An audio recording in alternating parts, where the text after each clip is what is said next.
अब बात सुनिएगा साफ सी भाई, चाहे एसएससी हो चाहे रेलवे हो, उसके लिए जब तक लड़ाई लड़नी है, जब तक हम आपको आपका हक नहीं दिला देते, और ये लड़ाई हम ही लड़ेंगे मेरे प्यारे भाई।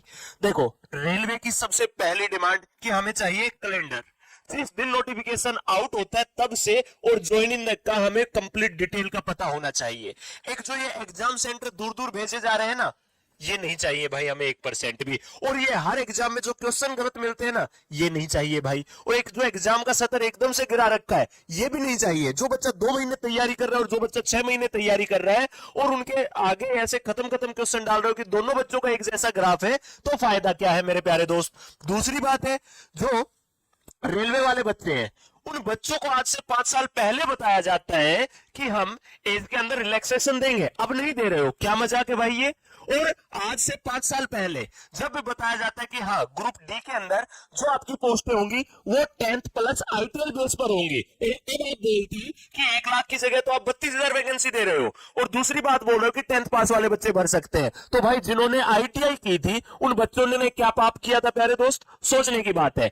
और जनवरी में जब से आपके ये फॉर्म वगैरह आए हैं, उसके बाद सनी देओल की मूवी वाली बात है भाई, बच्चे को आज तक न्याय नहीं मिला, मिली है तो सिर्फ तारीख, तारीख पर तारीख, तारीख पर तारीख, तारीख पर तारीख। सबसे पहले कैट के पास ये पूरा मुद्दा था आपके ग्रुप डी का कि भाई ये आईटीआई वालों के हक में जाए या ये 10th वालों के हक में जाए। वहां से ये हाई कोर्ट जाता है, हाई कोर्ट में 3 तारीखें लगती है, वहां पर रेलवे द्वारा कोई जवाब नहीं दिया जाता। रेलवे आखिरी हियरिंग के अंदर ये कहता है, जो 29 जुलाई को हुई भाई, उसके अंदर आकर ये कहता है कि हम इस भर्ती को कैंसिल करके नए सिरे से करवा देंगे। मतलब ये बड़ा अच्छा मजाक हुआ भाई। फिर तो भाई कुछ भी आप तो कहीं पर भी ज्वाइनिंग करवाने के बाद भी आप रद्द कर सकते हो, ठीक है। उसके बाद वो मुद्दा फिर हाई कोर्ट से कैट के पास आ जाता है। तो भाई इस प्रकार से तो ये 2025 की जो भर्ती है 2028 में करवा देना और सिर्फ चुनावी मुद्दा बना लेना। तो मेरे प्यारे भाई, रेलवे के अंदर जो सरकार बच्चों के साथ छलावा कर रही है, जो बच्चों के साथ गलत करने लगी हुई है, वो नहीं बर्दाश्त करेंगे भाई 1% भी। रेलवे का हक आपको दिला करके रहेंगे। और एसएससी जीडी की लड़ाई तो हमें लड़नी ही लड़नी है, क्योंकि मेरे प्यारे भाई एसएससी के अंदर सिर्फ सीजीएल नहीं है, सिर्फ स्टेनोग्राफर नहीं है, सिर्फ सिलेक्शन पोस्ट नहीं है भाई। एसएससी की सबसे बड़ी एसएससी जीडी भर्ती भी होने वाली है, जिसके अंदर सबसे ज्यादा वैकेंसी इस साल देखने को मिलेंगी, जो 80 से 90 हजार के आसपास आपको दिखेंगी। तो मेरे प्यारे भाई, एसएससी को भी सुधार करके रहेंगे और आपके रेलवे को तो सुधारना ही सुधारना है, क्योंकि मंत्री जी आज से 1 साल पहले आकर के बोलते हैं कि हर वर्ष भर्ती हुआ करेगी, जैसे एसएससी की भर्तियां होती है, लेकिन उनसे एक भर्ती तक पूरी नहीं करवाई गई। टेक्नीशियन पोस्ट की जरूर करवाई गई है, ठीक है, और वो भी झटके लगा लगा करके भाई, ठीक है। एएलपी का साइको का आप देख सकते हो कि किस प्रकार से बच्चों के साथ एग्जाम हॉल में जाने के बाद सर्वर वगैरह डाउन हुए हैं कि बच्चे की 10-15 मिनट तो खराब ही हो गई, फिगर तक खुलने नहीं लगे हुए। तो भाई किस प्रकार से आपने भर्ती प्रक्रिया पूरी कर दी, तो सोचने की बात है। रेलवे का वो हाल कर रखा है इन्होंने, जिस प्रकार से बचपन के अंदर हमारे टीचर पीट करके बुरा हाल कर देते थे ना, उसी प्रकार से रेलवे का सरकार ने 72 बना रखा है भाई हाल। और उसी प्रकार से अब एसएससी का भी हो गया। रेलवे की डिमांड के टाइम पर हम एसएससी की तारीफें कर रहे थे कि एसएससी का कैलेंडर है।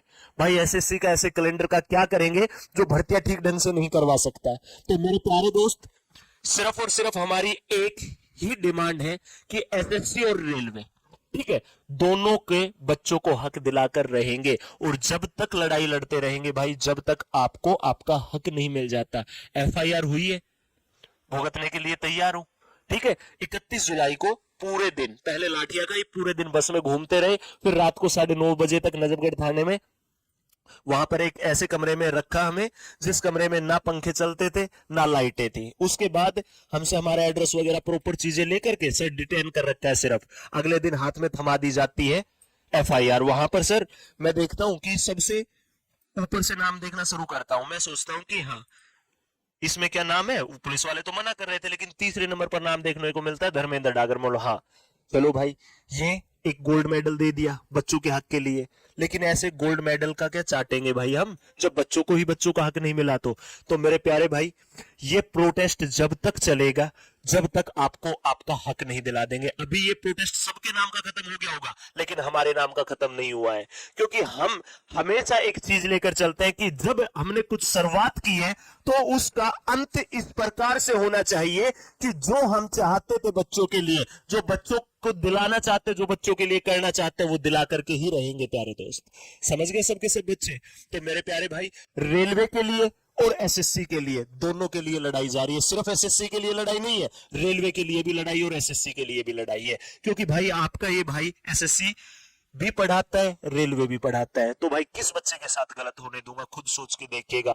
और जो ये आपकी क्लासेस स्थगित हुई है, प्रयास करेंगे क्योंकि 15 अगस्त तक जिस प्रकार से स्वतंत्र दिवस होगा तो पुलिस वगैरह भाई पूरा प्रशासन ही अलर्ट रहेगा, तो इस प्रकार से प्रोटेस्ट वगैरह में थोड़ा सा अप डाउन देखने को मिल सकता है। हम कोशिश करेंगे कि आपकी कम से कम एक क्लास तो कंटिन्यू करें, तो कोशिश रहेगी कल दोपहर 2 बजे से हम आपकी क्लासें रेगुलर करने का प्रयास करेंगे।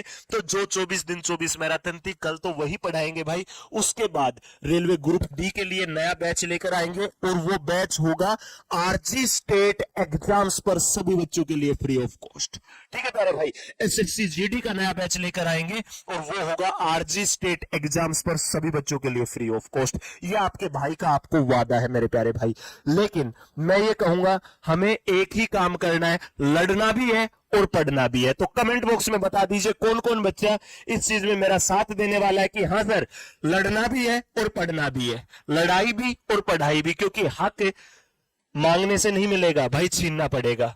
तो समझ गए ना सबके सब बच्चे? और पढ़ना भी पड़ेगा, क्योंकि हक मिलने के बाद जो बच्चा पढ़ाई करके सेंटर में पहुंचेगा उसी का सिलेक्शन होगा। तो कौन कौन बच्चा भाई हमारे साथ है कि हाँ सर आप लड़ाई लड़िए, आपके साथ लड़ाई में भी है और आपके साथ पढ़ने में भी है, आप पढ़ाइए हम पढ़ेंगे भी। और मेरे प्यारे भाई, इस बार हम एनटीपीसी के लिए 12-12 घंटे की महामैराथन नहीं ले पाए, तो आप 24 दिन 24 मैराथन तो पढ़ ही रहे हो, लेकिन ये बीच में रुक गई। तो आप गणित की, मैं स्पेशली गणित की कहना चाहूंगा क्योंकि पूरे 30 में से 30 लेने, तो 28 दिन 28 marathon maths by Dharmendra Dagar sir search कर लेना, 28 दिन 28 marathon by Dharmendra Dagar sir, वो कर लेना भाई। और 12 आवर मैथ्स महामैराथन बाय धर्मेंद्र डागर सर, वो देख लेना भाई, उससे बाहर आपको कुछ नहीं मिलेगा। तो मेरे प्यारे भाई, आपकी कल से सभी क्लासेस को कंटिन्यू करने का पूरा प्रयास रहेगा। बस यहां से दुखी थे और कोई वजह नहीं थी, अब आपकी क्लासेस भी हम कंटिन्यू रखेंगे भाई, और आपकी लड़ाई भी लड़ते रहे। बस एक ही बात कहूंगा कि ज्यादा से ज्यादा शेयर करिएगा, सभी बच्चों तक पहुंचाने का काम करिएगा, और कमेंट बॉक्स के अंदर जरूर बताइएगा कि कौन कौन बच्चा लड़ने और पढ़ने का दोनों का काम करेगा, क्योंकि भाई मैं आपकी लड़ाई के लिए भी और आपकी पढ़ाई के लिए भी, दोनों के लिए तैयार हूं दोस्त। तो आपकी एक एक कमेंट का आपके उस भाई को इंतजार रहेगा। तो सभी बच्चे भाई मुस्कुराते रहना, इस प्रकार से खुश रहना और मेहनत जरूर करते रहना। सभी बच्चों का बहुत बहुत धन्यवाद। सभी प्यारे दोस्तों को जय हिंद।